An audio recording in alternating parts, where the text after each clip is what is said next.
امیر المومنین خلیفۃ المسلمین مراد مصطفیٰ صلی اللہ تعالی علیہ وسلم حضرت سیدنا عمر فاروق رضی اللہ تعالیٰ عنہ کو 26 ذی الحج کو زخم لگا تھا، قاتلانہ حملہ آپ پر کیا گیا تھا، اور یکم محرم الحرام کو اسلام کے اس بطل جلیل، اس قائد، اس لیڈر اور دنیا اسلام پر اپنی سیرت کے انمٹ نقوش چھوڑنے والے اس خوبصورت انسان نے دنیا سے پردہ فرمایا۔ حضرت عمر فاروق رضی اللہ تعالیٰ عنہ ان لوگوں میں سے ہیں جو ابن الوقت نہیں ہوتے، ابو الوقت ہوتے، جو وقت کے مطابق نہیں بدلتے بلکہ وقت کو اپنے مطابق بدل دیا کرتے ہیں۔ یہ وہ لوگ تھے کہ دین ان کا اوڑھنا بچھونا تھا، ان کا چلنا پھرنا دین تھا، ان کا ہنسنا اور رونا دین تھا۔ انہیں علم الیقین سے لے کر عین الیقین تک ایک خاص مقام اللہ نے عطا کر دیا تھا، تو بس پھر یہ سمجھ گئے تھے کہ دین ہی زندگی ہے، دین ہی روح ہے، اور دین ہی ہماری اصل ہے۔ نبی کریم صلی اللہ تعالیٰ علیہ وسلم نے فرمایا کہ میں نے خواب دیکھا ہے، کچھ لوگوں کو میں نے قمیضیں پہنے ہوئے دیکھا، کچھ کی قمیضیں ناف تک تھیں، کچھ کی پیٹ تک تھیں، اور کچھ کی گھٹنوں تک تھیں۔ عمر، میں نے تمہیں بھی دیکھا ہے، تمہاری قمیض تو پیروں سے ٹکرا رہی تھی۔ تو حضرت عمر کہنے لگے، حضور خواب کوئی دیکھتا ہے، تعبیر کوئی بتاتا ہے، پر یہاں کمال یہ ہے کہ خواب بھی آپ نے بتایا ہے، تعبیر بھی آپ ہی بتائیں گے۔ حضور پھر بتا دیں اس خواب کی تعبیر کیا ہے؟ تو حضور نے فرمایا تعبیر یہ ہے کہ کسی کا دین ناف تک، کسی کا گھٹنوں تک، کسی کا پیٹ تک، اور عمر تو سارا ہی دین میں لپٹا ہوا ہے، تو سارا ہی دیندار ہے، سارا ہی۔ حضرت عمر فاروق رضی اللہ تعالیٰ عنہ آئیڈیل ہیں، ایک ہیرو ہیں۔ ان کی زندگی کے درجنوں پہلو ہیں، ہر سال ہم ایک پہلو بیان کر دیتے ہیں، کبھی عدل و انصاف پہ بات کر لیتے ہیں، کبھی نظام حکومت پر۔ ان کی زندگی کا ایک پہلو آج بھی ہماری گفتگو کا عنوان رہے گا، پر حضرت عمر کا مرتبہ اور مقام یہ ہے کہ نبی کریم علیہ السلام نے فرمایا کہ جبریل امین 950 سال میرے عمر کی شان بیان کریں تو عمر کی شان ختم نہیں ہوتی۔ 950 سال اگر حضرت جبریل بھی بیان کریں تو یہ مقام ہے سیدنا فاروق اعظم۔ اللہ تبارک و تعالیٰ نے جس طرح سارے نبیوں میں شان حضور کو عطا فرمائی، اسی طرح تمام نبیوں کے حواریوں میں سب سے زیادہ شان حضور کے غلاموں کو عطا فرمائی۔ قرآن مجید میں اللہ کریم نے فرمایا، یا ایھا الذین آمنوا قوا انفسکم واہلیکم نارا، فرمایا اے ایمان والو، خود بھی جہنم کی آگ سے بچو اور اپنے گھر والوں کو بھی دوزخ کی آگ سے بچاؤ۔ خود بھی بچو اور اپنے گھر والوں کو بھی، کس کو جی ہماری ساری نصیحتیں باہر والوں کے لیے۔ باہر ہمیں بہت بڑا لیکچر بھی دینا پڑے تو چلتا ہے، بہت بڑی داستان سرائی بھی کرنی پڑے تو چلتی ہے۔ سٹیٹس اور معیار یہ ہے کہ سارا کچھ باہر والوں کے لیے، اور گھر کے وہ پھول جن کی آبیاری بھی ہم نے کرنی تھی، کوئی جڑی بوٹیاں اگائیں تو وہ کاٹنی بھی ہم نے خود تھی، دھوپ اور چھاؤں کا خیال بھی ہم نے رکھنا تھا، وہاں ہماری نظر نہیں ہوتی۔ پڑوسی کے بچے کیا کر رہے ہیں یہ سارا پتہ ہوتا ہے، اور میرے گھر میں کیا گل کھل رہے ہیں اس کی مجھے خبر نہیں ہوتی۔ حضرت عمر فاروق نے جب یہ آیت نازل ہوئی تو فوراً عرض کیا، یا رسول اللہ صلی اللہ علیہ وسلم، اس کا کیا مطلب ہے کہ خود بھی دوزخ کی آگ سے بچو اور اپنے گھر والوں کو بھی بچاؤ؟ تو نبی کریم علیہ السلام نے فرمایا، عمر اس کا مطلب یہ ہے کہ جن چیزوں کا اللہ رسول تمہیں حکم دیتے ہیں تم اپنے گھر والوں کو ان چیزوں کا حکم دو، اور جن چیزوں سے اللہ رسول تمہیں منع کرتے ہیں تم اپنے گھر والوں کو بھی ان چیزوں سے منع کرو۔ حضرت عمر فاروق کی زندگی میں جو چیز آپ کو بہت زیادہ ملے گی نا، وہ یہ ہے کہ آپ نے جتنا کڑا احتساب محاسبہ باہر والوں کا کیا ہے نا، اس سے زیادہ بڑھ کے اپنا اور اپنے گھر والوں کا کیا. یہ بڑا عجیب معاملہ ہے کہ ہم جتنے لوگ ہیں ہمارا معیار یہ ہے کہ سامنے والا غلط ہے اور میں ٹھیک.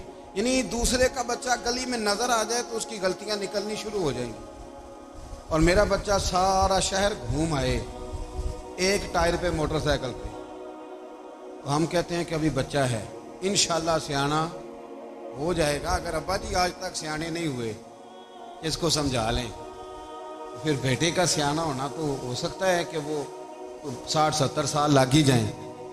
گھر کے اندر جب تک توجہ نہیں ہوتی، اور سب سے پہلے جب تک اپنی ذات پر توجہ نہیں ہوتی، تو والد کا جب تک کردار بچے نہیں دیکھتے جب تک، اتنی دیر تک ان کا تبدیل ہونا ممکن نہیں ہوتا. حضرت عمر فاروق رضی اللہ تعالیٰ عنہ نا باہر والوں کا بھی بڑا سخت حساب کرتے تھے. بڑا ایک گورنر صاحب نے لباس بڑا شاندار پہننا شروع کر دیا تھا، تو حضرت عمر نے اتروا کے نا تو انہیں ٹاٹ کا لباس پہنا کے تو اونٹ چرانے کی ڈیوٹی دے دی. اتنا سخت احتساب کرتے.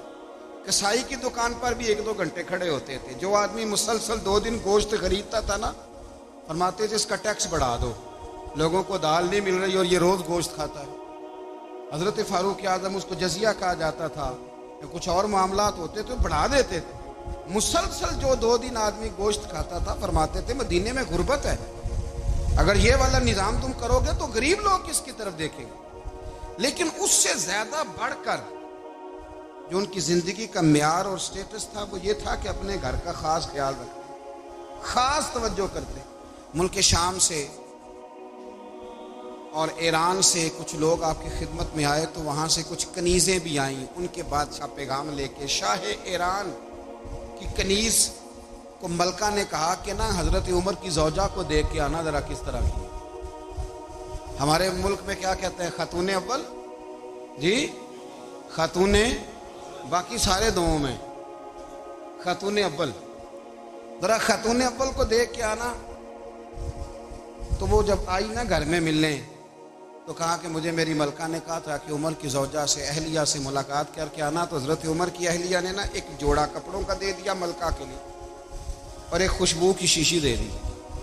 اب جب وہ تحفے وہاں بھیج گئے تو اس ملکہ نے نا کچھ سونے کا سامان بھیجا، کچھ زیورات بھیجے، کچھ تحائف بھیجے. جب حضرت عمر کے گھر آئے نا، وہ خادم لے کے آیا. اس نے کہا جی آپ کی اہلیہ نے تحفے بھیجے تھے. تو جواب میں شاہ ایران کی بیوی نے، یہاں جس ملک کا وہ سفیر تھا، انہوں نے بھی یہ بھیجے.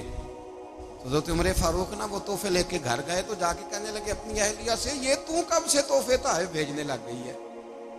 یہ کب سے نظام شروع ہو گیا؟ تو کہ حضور تحفہ دینا لینا تو ٹھیک ہے، سنت ہے، محبت بڑھتی ہے، تو یہ کوئی قباحت نہیں، اور میں نے اپنی ذاتی استعمال کے لیے جو چیزیں رکھی تھی وہ میں نے دی ہیں. حضرت عمر فاروق رضی اللہ تعالیٰ عنہ فرمانے لگے ہم نے کسی ملک کے ساتھ اور اس کے بادشاہ کے ساتھ ذاتی تعلق نہیں بنانا. تعلق جو بھی بنے گا رسول اللہ کے دین کی برکت سے بنے گا. ذاتی رشتے نہیں ہم نے قائم کرنے. ذاتی آپ کے ملک کی جو ایئر لائن جس کا ہر سال خسارے کا ڈنڈورا پیٹا جاتا ہے نا، وہ ہمارے بادشاہ صاحب اور صدر صاحب اگر غیر ملکیوں کو گھوڑا کبھی بھیجنا ہو نا، گھوڑا، تو پورا ایک جہاز گھوڑا لے کے تحفے میں جاتا ہے. پورا جہاز غریب قوم کا یہ سرمایہ. اور قوم بڑی بادشاہ ہے، لائنوں میں لا کے ووٹ دیتی ہے. 2 کام ہمیشہ لائن میں لا کے کرنے، ایک بل لائن میں لا کے جمع کرانا ہے، اور ایک ووٹ لائن میں لا کے، تاکہ پھر پورے 5 سال لائن میں ہی لگے رہیں. مرضی سے آپ ووٹ دینا، پر جو بات درست ہے اس کو سنو. حضرت عمر فاروق رضی اللہ تعالیٰ عنہ نے اپنی اہلیہ سے پوچھا کتنے کا تھا وہ تیرا جوڑا اور خوشبو کی شیشی؟ انہوں نے کہا 3 دینار کی. فرمایا یہ 3 دینار تیرے، اور باقی جو تحفے آئے ہیں وہ تو خود کہہ، چونکہ اس نے تیرے نام بھیجے ہیں، تو کہہ کہ میں مال غنیمت میں دیتی ہوں، تو کہہ میں مسلمانوں کو کہہ. تو زوجہ ہنس پڑی، کہنے لگی میں نہ بھی کہوں تو مجھے کہنا تو پڑے گا ہی، کہنا تو میں نے ہے ہی، جو کہ سامنے عمر فاروق ہیں، لہذا فرمایا کہہ دیتی ہوں میں نے دیا خزانے کو. حضرت عمر نے جمع کرا لیا. میں یہ کیا بات ہے، میرے گھر والے جو مرضی کریں، ان کا معیار زندگی جس طرح کا مرضی ہو.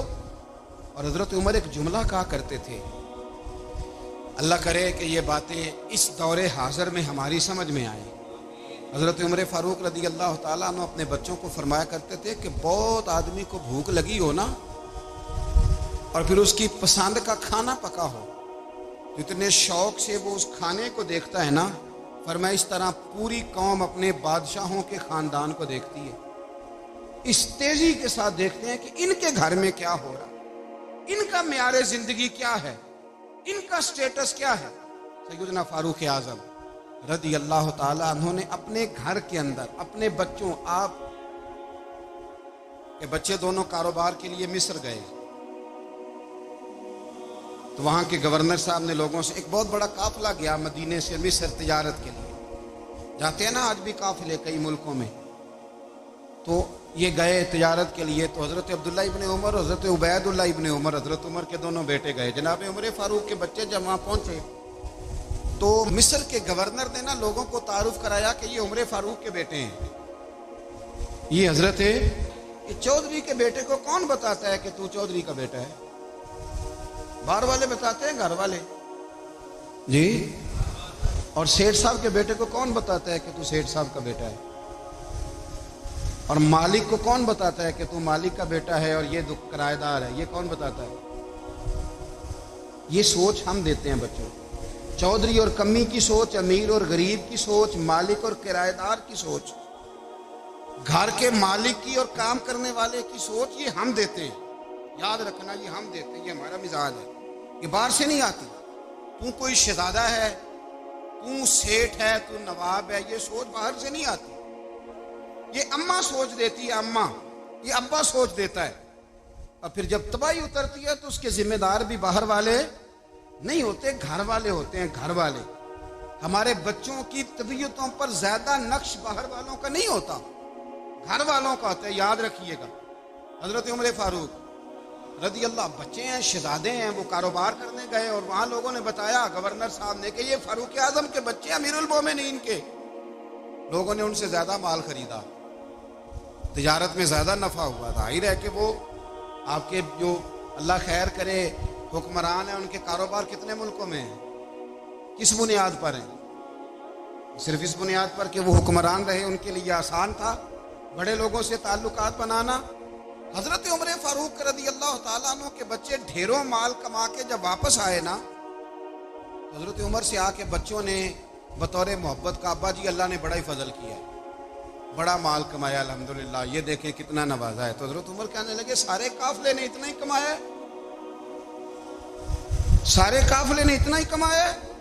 حضور نہیں، سارے قافلے نے اتنا نہیں کمایا، سب کو اتنا نہیں ملا، وہ تو وہاں گورنر صاحب نے لوگوں کو تعارف کرایا تھا کہ یہ عمر کے بچے ہیں، تو لوگوں نے پھر ہم سے بڑا ہی خریدا۔ تو حضرت عمر فرمانے لگے ٹھیک ہو گیا، میں بات سمجھ گیا، اس طرح کرو، جو تمہاری اصل زر تھی نا، جو راز تھی، وہ رکھ لو اور باقی سارا مال خزانہ میں جمع کرا دو، اس لیے کہ یہ تم نے تجارت نہیں کی، یہ تم نے اپنے باپ کا نام بیچا ہے، یہ تم نے امیر المومنین کے بیٹے ہونے کا فائدہ اٹھایا ہے۔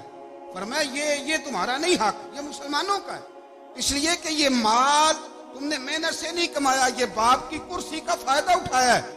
اور فرمایا اگر تم نے مال جمع نہ کرایا تو میں مال بھی لے لوں گا زبردستی اور کوڑے بھی ماروں گا، ڈبل سزا دوں گا، مرضی سے جمع کراؤ گے تو کوڑوں سے بچ جاؤ گے۔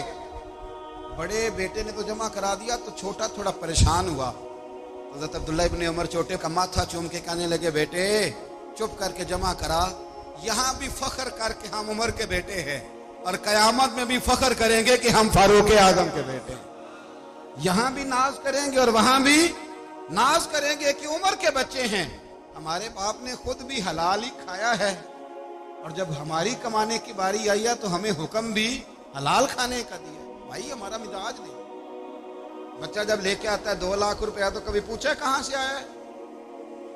جب وہ پہلے دن غلط دوستوں کے پاس جا کے بیٹھتا ہے تو کبھی نکالا ہے گھر سے اسے؟